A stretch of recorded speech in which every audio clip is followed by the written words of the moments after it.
Use this in the market here because people used to buy chocolates just in the supermarket over the counter, and it is not wrapped specially or anything, so people love this, and I'm happy that they do.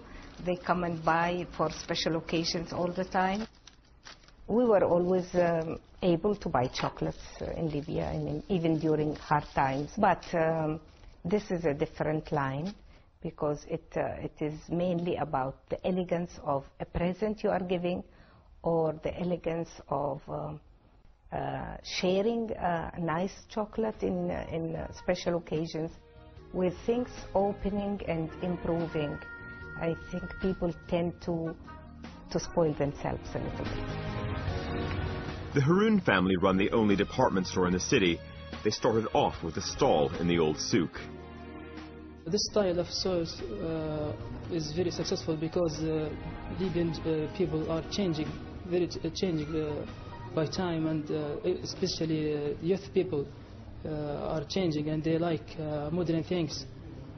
But the old people are still stick to traditions, and they are deep in tradition. One of the other new things Libyans are being encouraged to try for the first time is to invest in a newly established stock exchange. This is perestroika, Libyan style. It's a small, dramatic sign that the Libyan people's Jamahiriya is adapting to the future. But will Libyans, and it's only open to Libyans so far, have enough confidence to put their money here rather than in Tupperware boxes? أبرز التحديات هو أن موضوع سوق الأوراق المالية حديث العهد بالاقتصاد الليبي، وبالتالي يحتاج الأمر إلى التوعية، برنامج توعية كبير. أيضا هناك تحديات تتمثل في عدم وجود الخبرات اللازمة التي تعمل على إنشاء سوق الأوراق المالية. الضمانات الأساسية هي الثقة في الاقتصاد الوطني، وهذه الحمد لله متوفرة وموجودة، فاقتصادنا جيد وينمو، وتوقعات أنه سيكون اقتصاد مزدهر في الفترة القادمة. على الاستثمارات، هذه كلها ستجعل الاقتصاد الليبي اقتصاد قوي، اقتصاد نامي، وهذا ما أبداه كثير من المستثمرين الأجانب من ثقتهم أنه سيكون هناك اقتصاد ليبي فاعل وقوي جدا، وبالتالي سيطمئن كل من يستثمر في الأوراق المالية بأنه سيكون في أمان، بالإضافة إلى الجوانب التشريعية والقانونية والتنظيمية اللي لابد أن تكون متواجدة في أي سوق للأوراق المالية. If Libya does get the new investment it's after, how will the outward face of the country change? Will it go the way of the Emirates? Will architects from around the world vie for Libyan real estate on which to build their skyscrapers? What worries me most is, I would call it the invasion of the investors to the country, because they have different perception of what we have in terms of architectural heritage. We are a big museum, actually.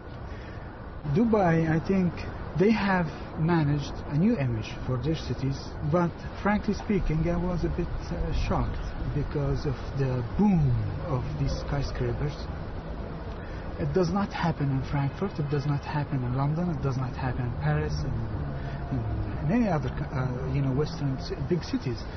Now what I'm trying to say is the same story was happening in London and Paris. I think we have it in Tripoli.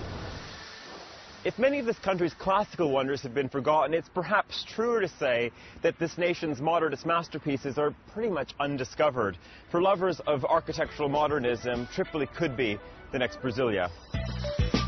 Colonel al-Madawi is one of the original group of colonels who took part in the revolution. Now he runs an independent art foundation, the Art House in Tripoli. We know a lot about the West, but the West, they don't know us. That's why they are doing a lot of mistakes with us. If they understand that we are a nation trying to build ourselves and to protect our history with our own image. We don't have to follow anybody. We have the history. We have the past, and we believe we have the future. A nation with history, nobody can order. A lot of people talking about democracy. Some of them, they got it 400 years ago. We have democracy since thousands of years ago. How? The teacher, they want him to be a student. We have our own culture. We have our own way of life.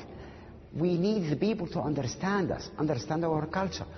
Let us talk people to people. One of the most extraordinary episodes that I've come across in this series was the invitation to a former palace on a rainy evening in Tripoli. The event, an impromptu fashion show, could have given even John Galliano a few pointers. It'd be great if you tell me, we've got these girls coming down, what we're going to see here. What is the significance of these costumes? Okay, مدينة طرابلس. And maybe give me some background about this, if you could explain what we're seeing here. عروس العصر الحالي مدينة طرابلس. لبسة تتكون من رداء حرير متكامل بالفضة مع القمجة فضة كاملة مع الخناق ربع الدنيا الخناق الصغير الخلال السوار الشناقيل الشمبير الخراس لبسة العصر الحالي لمدينة طرابلس. I'd be keen to know, as young Libyan women, do you think that there is more or less of a desire to embrace traditional dress in this country compared to Tunisia or Egypt or Algeria? نلبسه هيك بس هذا لبسنا ما نستغنوش عليه في نفس الوقت. نلبسه في الشارع اوكي في الشغل في الخدمة نلبسه لبس عادي بس هذا لبسنا نلبسه فيه في العراس في المناسبات نعتز به. I'm quite curious to see what becomes of this place. Does Libya one day turn into Dubai on the Mediterranean? Does it become a member of the European Union? Or does much of it pretty much stay the same as it is at the moment? I think it's rather charming to be at an international airport and still see available advertising space.